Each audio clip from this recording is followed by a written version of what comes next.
Bom dia, bom dia, bom dia. Mais um Morning Call, o que esperar do mercado hoje. Eu sou o professor Wagner aqui da Francesca Educação Financeira e todos os dias, a partir das 5h50 da manhã, nós estamos aqui para falar sobre o fechamento de mercado no dia anterior e as principais notícias que podem movimentar o mercado financeiro, tanto no âmbito político, corporativo ou econômico. Portanto, deixa seu like, se inscreve no canal, compartilha para que o YouTube entenda que esse é um conteúdo relevante e entregue isso de forma gratuita a cada vez mais pessoas. Você que gosta de ficar bem informado, também acesse um dos nossos grupos de WhatsApp, onde você recebe esse material também em PDF para poder consultar a qualquer momento do seu dia e facilitar aí todo o seu contato aí com pessoas do mercado financeiro ou entender tudo aquilo que acontece aí no dia a dia, olhando aí para esse mercado tão cobiçado que é o mercado financeiro. Hoje, dia 29 de junho de 2021, ontem aí tivemos bastante oscilação no mercado, mas iniciamos a semana ainda com os investidores menos preocupados, poderíamos dizer assim, e digerindo as notícias aí da última semana, principalmente aí no que se refere à reforma tributária, onde os ânimos foram um pouco amenizados após as falas aí de Arthur Lira e principalmente aí discussões em relação à proposta aí trazida pelo Ministério da Economia através do ministro Paulo Guedes. Obviamente, aí se imagina que muito do percentual do imposto sobre dividendos pode ser discutido aí para aprovação na Câmara e no Senado. Inclusive, especialistas políticos sinalizam aí que a própria ideia do governo e da equipe econômica de mandar uma proposta mais agressiva seria proposital, visto que já se imaginava um desgaste dessa proposta em relação à negociação com Câmara e Senado para essa aprovação. Obviamente, ainda há muito trâmite aí em relação às propostas e também muita incerteza para os investidores, mas começa aí a amenizar um pouquinho os ânimos e aguardamos também as próximas cenas, principalmente aí com os próximos passos em relação a essa reforma. Ainda olhando para a questão econômica no Brasil, outras situações que preocupam os investidores é a CPI da Covid, aumento de casos e crise hídrica que estão no radar já há algumas semanas. E quando falamos em aumento de casos de Covid, não é uma preocupação somente no Brasil, mas acaba trazendo essa preocupação aí a nível global, e a gente fala também um pouquinho mais sobre isso durante o nosso Morning Call, o que esperar do mercado hoje. Ontem, ainda nos Estados Unidos, tivemos um dia aí com alta nas principais bolsas americanas, ainda com reflexo aí da aprovação do acordo ali para o plano de infraestrutura, o plano Biden lá nos Estados Unidos, onde democratas e republicanos chegaram a um acordo, principalmente aí liberando aí recursos para o plano de infraestrutura, que pode levar de 5 a 8 anos aí para se concretizar e pode chegar a 1,2 trilhões de dólares aí o incentivo econômico voltado aí para essa área de infraestrutura. E o principal aí, a princípio, parece que não haverá aumento de impostos, como era o projeto inicial do atual presidente Joe Biden. Ainda assim, olhando para o exterior, na Ásia nós tivemos ontem a divulgação do lucro das indústrias chinesas, que caíram em relação ao ano anterior, mostrando aí, obviamente, a projeção de PIB que a própria China fazia menor do que nos últimos anos e, obviamente, preocupando um pouco essa questão e trazendo aí o banco chinês, o Banco do Povo Chinês, que é o Banco Central da China, atuando aí para manter as taxas de juros em patamar ainda mais baixo e incentivar aí a economia, principalmente com tomada de crédito para as empresas e desenvolvimento de forma geral no país. Óbvio, tudo isso também pode acarretar a questão de inflação, mas acompanhamos essas cenas aí nos próximos capítulos, nos próximos meses, e óbvio a gente não consegue prever tudo que vai acontecer no mercado. Olhando para a Europa, ontem tivemos um início de semana aí de quedas em algumas bolsas, principalmente aí olhando aí para o aumento de casos de Covid, como falávamos anteriormente. A variante Delta tem preocupado bastante e muitas medidas restritivas podem ser tomadas novamente, principalmente em locais onde já praticamente tínhamos aí liberação da economia de forma geral, e o velho continente aí pode voltar a essa nova, ou melhor, a essa antiga realidade tínhamos em relação à pandemia da Covid-19. Vamos olhar um pouquinho para números de forma geral do fechamento de ontem, dia 28, onde o índice Ibovespa teve uma alta aí de 0,14%, chegando então a 127.429 pontos. O dólar ontem teve uma queda de 0,14%, fechando o pregão a R$ 4,92. E olhando para as bolsas norte-americanas, Nasdaq teve alta de 0,98 a 14.500 pontos, S&P 500 alta de 0,23 a 4.290 pontos e o índice Dow Jones aí uma queda de 0,44, fechando o pregão de ontem a 34.283 pontos. Na Europa, tivemos aí o euro chegando a R$ 5,89, uma alta de 0,40% no dia de ontem. E olhando para as bolsas de forma geral, o DAX na Alemanha caiu 0,34% a 15.554 pontos. Na França, o CAC caiu 0,98% a 6.558 pontos. E no Reino Unido, a queda foi de 0,88%, chegando aí a 7.072 pontos.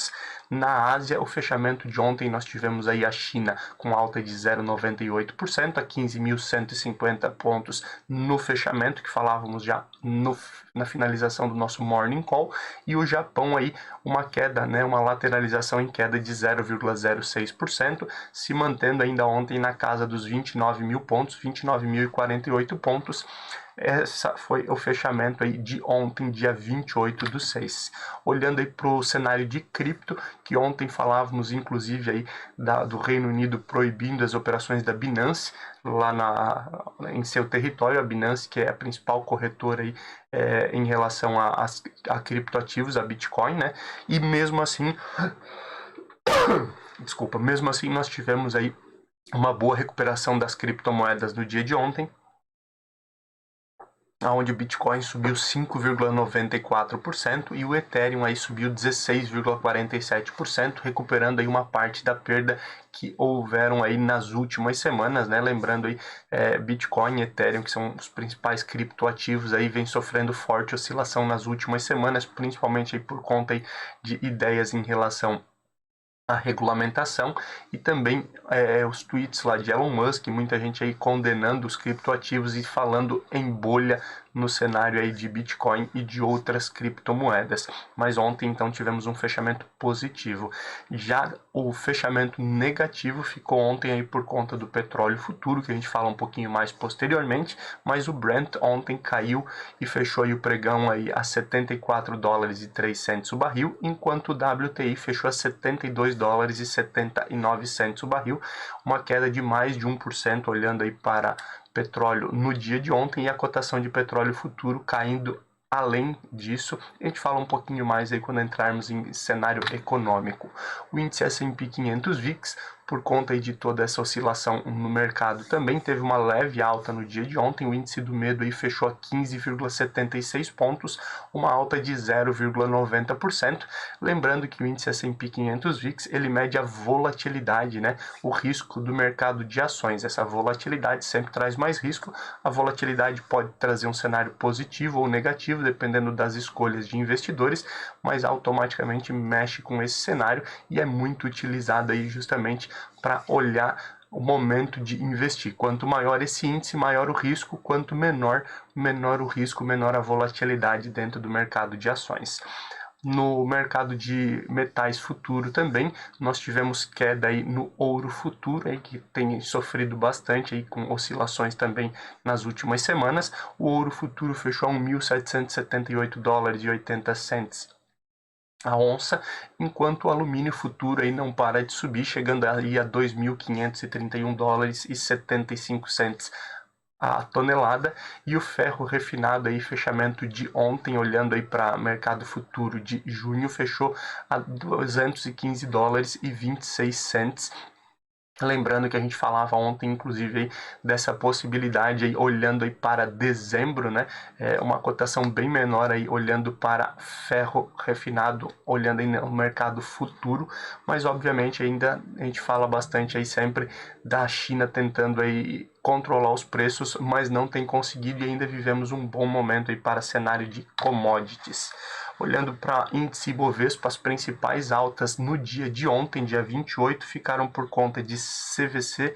B3, CVC Brasil, que subiu 3,61% ontem, chegando a R$ 28,65. Sim, boa parte do reflexo aí vem daquilo que nós já falávamos ontem, a liberação aí em alguns locais na Europa e nos Estados Unidos, muita coisa voltando a funcionar em relação a turismo, muitos pacotes turísticos voltando a ser vendido e automaticamente aí CVC já começa a refletir parte dessa realidade internacional aqui no cenário brasileiro. Nós também tivemos ontem Qualicorp subindo 3,34%, fechando a cotação a R$ 29,39. A BEV3 Ambev, né, subindo 3,24% a R$ 17,50. Ambev, que caiu muito forte na semana passada, esteve entre as principais quedas aí dos últimos dias, recuperando aí parte do seu valor. Quem também aparece forte aqui é BPAC11, BTG Pactual, que subiu 3,11% a R$ 121,96, e Localweb, que voltou aí a aparecer entre as principais altas, subindo ontem 2,92% a R$ 27,08. Já entre as principais baixas, nós ficamos aí com Iguatemi caindo 2,61% a R$ 40,93, JHSF3 caindo 2,10% num processo aí de correção após as últimas altas, né? Chegando ontem aí a R$ 7,43. Continua entre as principais baixas BRLM3, BR Malls, que caiu 1,98% a R$ 10,39. Cosan caindo 1,94% a R$ 24,25 e MRVE3 caindo 1,84% a R$ 16,50. Foram as principais altas e baixas do índice Ibovespa no dia de ontem, dia 28 de junho de 2021. Olhando aí para a agenda de indicadores, nós podemos ficar de olho hoje aí, principalmente no IGPM, que é divulgado, lembrando, o IGPM é a inflação do atacado, né? Ele é medido aí sempre do dia 20 até o dia 21, do dia 21 até o dia 20 do mês subsequente e divulgado aí no final do mês sempre em relação a esses dias. E o IGPM aí ele tem crescido bastante aí, obviamente aí nos últimos anos até, né? Ano passado foi muito forte, a perspectiva do IGPM para esse ano também é muito alta e obviamente isso reflete aí num futuro próximo de esse valor de inflação da indústria ser repassado ao consumidor. Então vale a pena também ficar de olho em relação ao IGPM, que será divulgado hoje, e o IPP, Índice de Preços ao Produtor, que também é divulgado hoje. Já no cenário internacional, nós temos aí bastante movimentação e vale a pena ficar de olho aí no índice de desemprego na França, a confiança do consumidor também na França, que é muito importante aí, olhando aí para essa retomada econômica, clima de negócio e confiança do consumidor na zona do euro, são indicadores aí que estão na expectativa dos governos de forma geral e dos investidores, principalmente aí para olhar a confiança nesse momento dos investidores, aonde nós temos aí o aumento da variante Delta e dos casos de Covid, e ao mesmo tempo aí a tentativa de retomada da economia. Então essa confiança aí vai ser um divisor de águas em relação ao dia de hoje, possibilidade de altas ou baixas. Além disso, hoje nós temos o IPC, Índice de Preços ao Consumidor lá na Alemanha, a inflação na Alemanha, que já há algumas semanas, alguns meses nós falamos sempre aqui, principalmente aí do risco da inflação na Alemanha, que tem subido bastante e automaticamente pode fazer com que o Banco Central alemão aí num futuro próximo mexa em suas taxas de juros. Hoje também nós temos a confiança do consumidor nos Estados Unidos, discurso de membros do FOMC, que ainda falam sobre a questão de política monetária, discurso novamente aí do presidente do Bundesbank, também aí aproveitando o momento de divulgação do IPC, da inflação lá na Alemanha, e hoje nós temos a divulgação de PMIs na China, né, o PMI composto e PMI da indústria, que automaticamente deve mexer bastante aí, olhando para o mercado de forma geral, e principalmente essa confiança ou não em relação à retomada econômica também na Ásia, aí olhando para a China. Olhando aí para o cenário político, que sempre está no nosso radar aqui, a CPI da Covid quer ouvir o deputado Ricardo Barros. Lembrando, o deputado Ricardo Barros, nós falamos ontem aqui, está na mídia, principalmente pelo fato aí de ter sido denunciado aí, de ter participado aí do esquema, né, que está sendo investigado aí, de supervalorização aí, de superfaturamento na contratação aí, na compra de vacinas da Covaxin. Agora a comissão quer ouvir o Ricardo Barros e, ao mesmo tempo, o presidente Jair Bolsonaro deixou bem claro aí no dia de ontem, ele disse que não há como presidente da República saber de tudo que acontece nos ministérios, tentando aí se eximir aí de qualquer problema em relação a esse caso aí das vacinas da Covaxin, que estão sendo acusadas aí, investigadas de um superfaturamento, inclusive aí com alguns desdobramentos, não só em relação à CPI, mas outros desdobramentos de forma prática que a gente fala em seguida. Os parlamentares querem então que o STF, Supremo Tribunal Federal, abra um inquérito contra Bolsonaro por prevaricação. Lembrando aí, prevaricação especificamente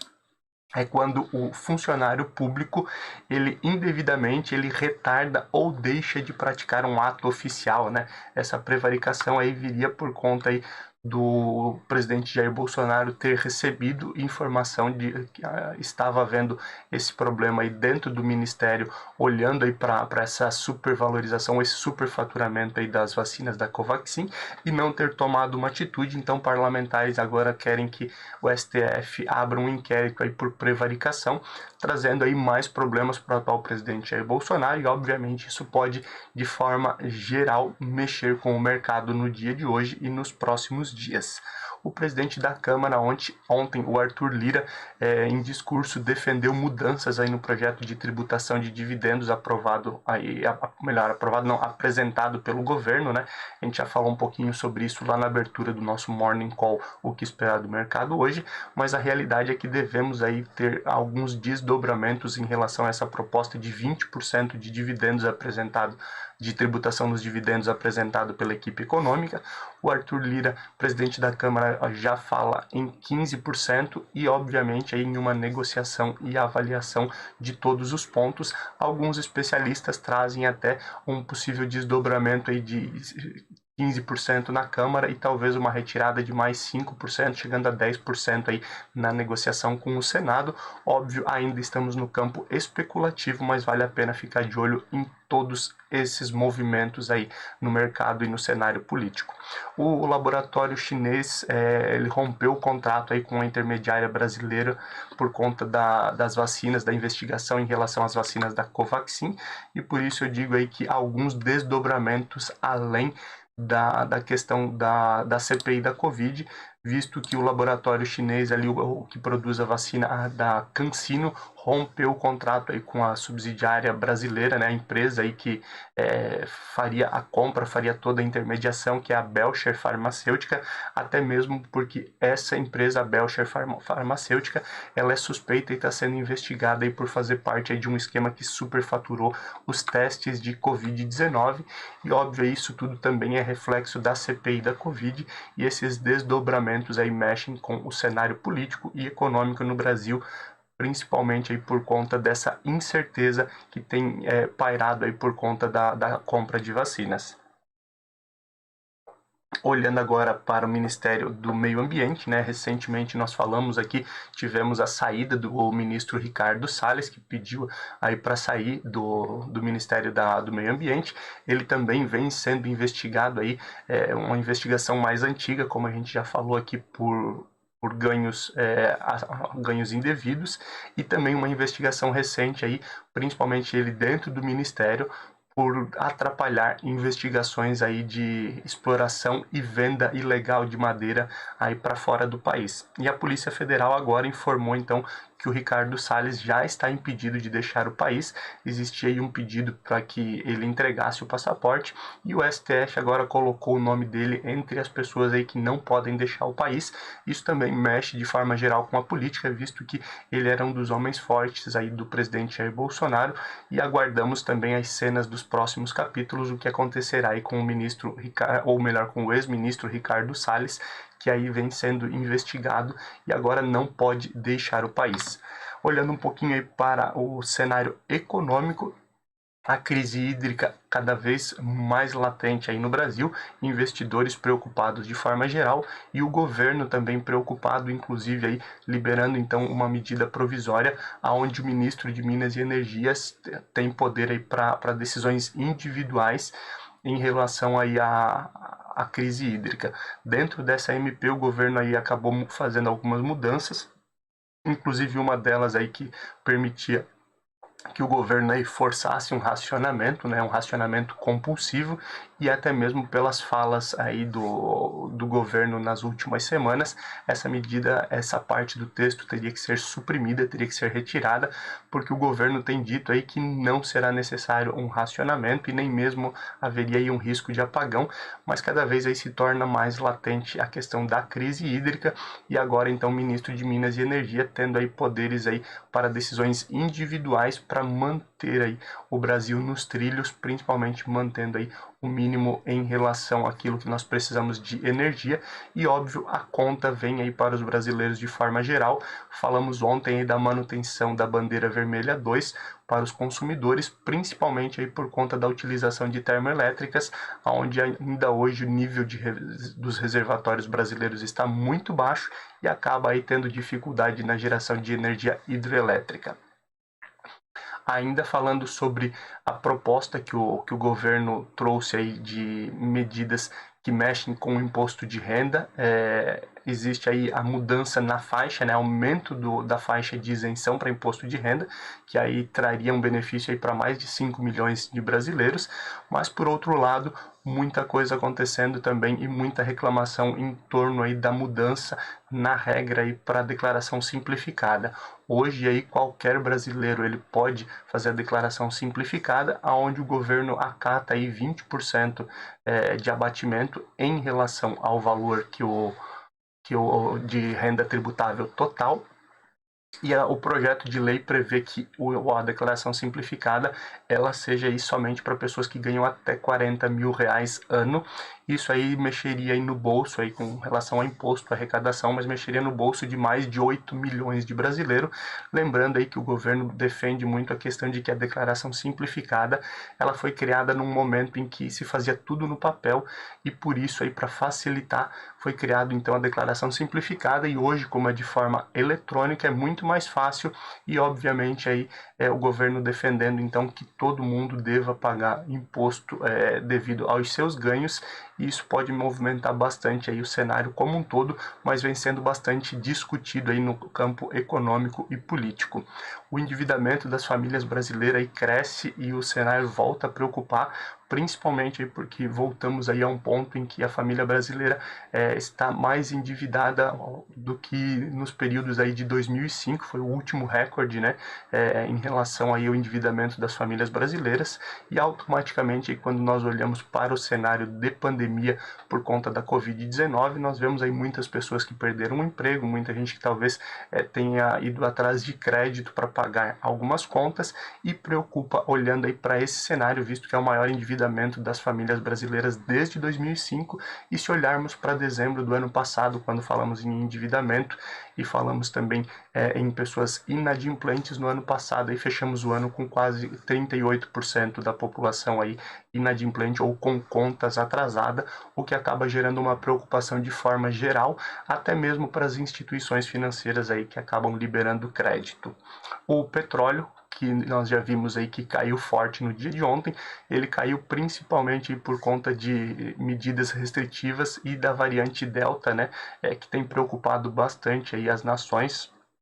principalmente porque muitos países aí já planejavam aí a abertura das economias e agora com a variante Delta aí se espalhando por diversos locais do mundo, existe a preocupação em relação à Covid novamente, talvez uma nova onda, né, e isso pode trazer e pode reduzir essa liberação ou pode trazer aí novas medidas restritivas, o que acarretaria aí novamente em quedas no petróleo e o mercado então já precifica rapidamente essa questão. E a dívida pública federal brasileira já ultrapassou os 5 trilhões, principalmente porque no mês de junho o governo aí emitiu títulos, recorde de títulos aí para venda, para captar recurso, e óbvio nós vivemos aí em um momento bem complicado, principalmente aí, por conta aí da Covid-19, por conta de todo o gasto aí com auxílio emergencial, com tratamento, com compra de vacina, e a dívida pública então chega aí aos 5 trilhões, o que acaba também preocupando aí quando nós olhamos aí para cenário fiscal e olhamos aí para a confiança do investidor internacional. Vale a pena então ficar de olho em todo esse cenário. E agora entramos aqui para finalizar na parte corporativa, aonde o JP Morgan, né, voltou os olhos para o varejo brasileiro. Só relembrando, o JP Morgan aí tinha vendido a sua operação de private banking, né, para o Bradesco lá em 2020, aonde ele deixou as operações aqui no Brasil, e agora ele retorna olhando para varejo, né, com a compra aí de 40% do C6 Bank. E o C6 Bank aí planeja chegar até o final desse ano em 10 milhões de clientes. O C6 Bank tem vindo muito forte aí, a onda de bancos digitais no Brasil e fintechs tem crescido bastante, mas é interessante olhar aí como as instituições financeiras de forma geral têm olhado para o varejo, né? Se a gente for olhar e relembrar aí, nós vemos aí Nubank olhando muito forte aí para varejo de forma geral e buscando IPO e crescimento de forma geral aí a nível global, trazendo inclusive a Anitta, que nós já falamos recentemente aqui,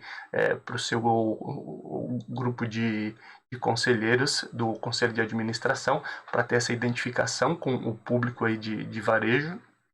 Temos também aí agora JP Morgan aí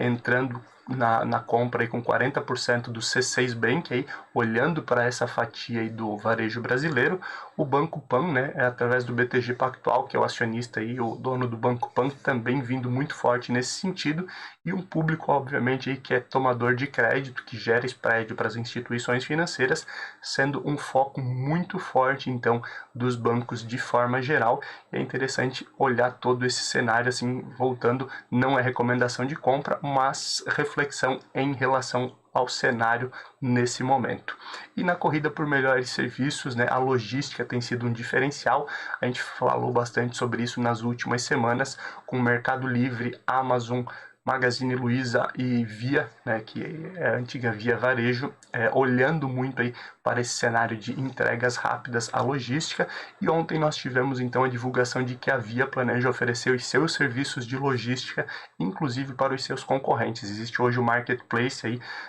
da Via Varejo, né, a Via, que não é mais Via Varejo, e a Via, então, planeja que as pessoas ali que vendem, as empresas que vendem no marketplace, possam utilizar, então, o serviço de logística da Via, inclusive aí, outros concorrentes, então, novamente aí, mostrando que esse serviço de logística será um diferencial, principalmente quando nós olhamos aí para cenário digital, né, as compras online. E isso aí pode ser um diferencial também para a Via Varejo, aí a Via dona das Casas Bahia e também do Ponto Frio. A Odebrecht, que a gente sempre fala aqui, que não é mais Odebrecht, mas faço questão de trazer o nome, se chama agora Novonor. Houve uma mudança aí após toda a questão aí da Lava Jato e os problemas aí que vem ali antes do ano de 2020. Mudou o nome para Novonor. A Novonor Odebrecht aí já tinha anunciado há alguns meses atrás aí a sua intenção de vender a sua fatia da Braskem, inclusive o que trouxe aí muita valorização para as ações de Braskem, BRKM5, e agora aí ela prorrogou então a avaliação de venda. O mercado está aguardando principalmente para essa precificação e qual é o percentual, se vai ser tudo, e agora ela prorrogou até meados, ao invés de meados de julho, como seria, essa prorrogação pode ser até o final do ano para definição se ela vende ou não a sua fatia do mercado da Braskem e qual seria então esse valor aí de venda, visto que já tem alguns interessados e algumas ofertas por essa fatia de Braskem ofertada então pela Odebrecht, que agora se chama Novonor. E a Ambipar, né, empresa aí voltada à parte ambiental, a Ambipar aí ampliou algumas aquisições, ela veio forte aí nas últimas semanas, últimos meses, fazendo algumas aquisições aí no mercado e obviamente ela aproveita para se internacionalizar, principalmente em um momento em que o ESG está muito forte e a Ambipar trabalha muito forte nessa questão de gestão ambiental, inclusive prestando diversos serviços aí para grandes empresas e o momento aí de ESG muito forte, então aproveitando também esse momento. Lembrando, não é recomendação de compra, apenas trazemos notícias aqui no dia a dia. E a Smart Fit, que planeja aí a rede de academias, né, que planeja o IPO, inclusive já está encaminhado aí para no mês de julho fazer abertura de capital na Bolsa Brasileira, entra aí numa briga com sócios minoritários, inclusive a CVM está analisando aí o pedido dos sócios minoritários em relação a esse bloqueio de parte das ações no IPO, oferta inicial de ações, que deve acontecer agora no mês de julho. Vale a pena ficar de olho também nesse sentido. E a Marfrig aprovou aí a emissão de debêntures no valor de 1,2 bilhões de reais. Isso deve ser feito em 2 emissões consecutivas, mas também a Marfrig, que recentemente aí esteve aí no nosso noticiário aqui, principalmente aí por aumentar sua participação, a sua compra aí de ações de BRF, num movimento aí talvez de tentativa de controle ou de fusão, que também agora está parado, mas Marfrig então aprovou aí a emissão de debêntures e vale a pena ficar de olho em todo esse cenário. Agora finalizamos aqui e vamos olhar um pouquinho para abertura e fechamento de mercado. Nesse momento, 6h21 da manhã, nós já temos as bolsas asiáticas fechadas, com o noticiário aí de ontem em relação à China, principalmente a indústria chinesa tendo um crescimento menor e a expectativa dos PMIs no dia de hoje. A China fechou em queda de 0,99%, perdendo aí os 15 mil pontos, fechando a 14.999. Olhando já para o Japão, também o Japão vem em queda na casa de 0,80%, perdendo também os 29 mil pontos. E olhando aí para o mercado aí que já está em funcionamento, bastante oscilação no dia de hoje, mas as ações europeias aí vindo um pouco mais tranquilas, bolsas da Europa que sofreram bastante ontem, principalmente com os investidores olhando mais tranquilamente e tentando aí analisar risco e retorno com o crescimento econômico versus o risco aí da variante Delta e de novos casos de Covid-19. Nesse momento, o DAX na Alemanha sobe 0,71, o CAC na França sobe 0,40, no Reino Unido a alta é de 0,25 e olhando aí para o pré-market dos Estados Unidos, nós temos aí Dow Jones subindo 0,14, enquanto aí S&P 500 lateraliza nesse momento uma queda de 0,02 e o índice Nasdaq caindo 0,15% no dia de hoje.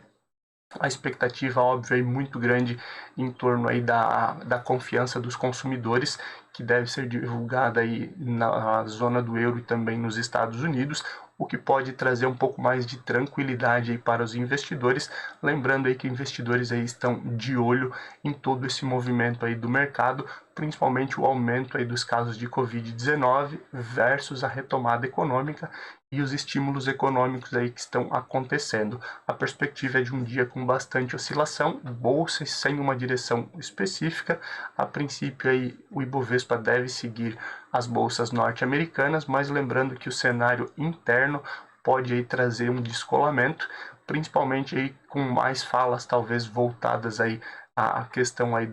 dos dividendos, né, da tributação de dividendos, e dependendo de tudo que acontecer nesse sentido, além de CPI da Covid e outros pontos, nós podemos ter um descolamento e voltarmos aí a crescer, principalmente porque na última sexta nós perdemos muito forte aí após a divulgação aí da tributação de 20% em dividendos de forma geral. Obrigado pela sua companhia. Nos vemos amanhã a partir das 5h50 e não esqueça, deixa seu like, se inscreva no canal, compartilha esse conteúdo para que ele seja entregue aí a cada vez mais pessoas e acesse um dos nossos grupos de WhatsApp. Tenha um bom dia, bons negócios.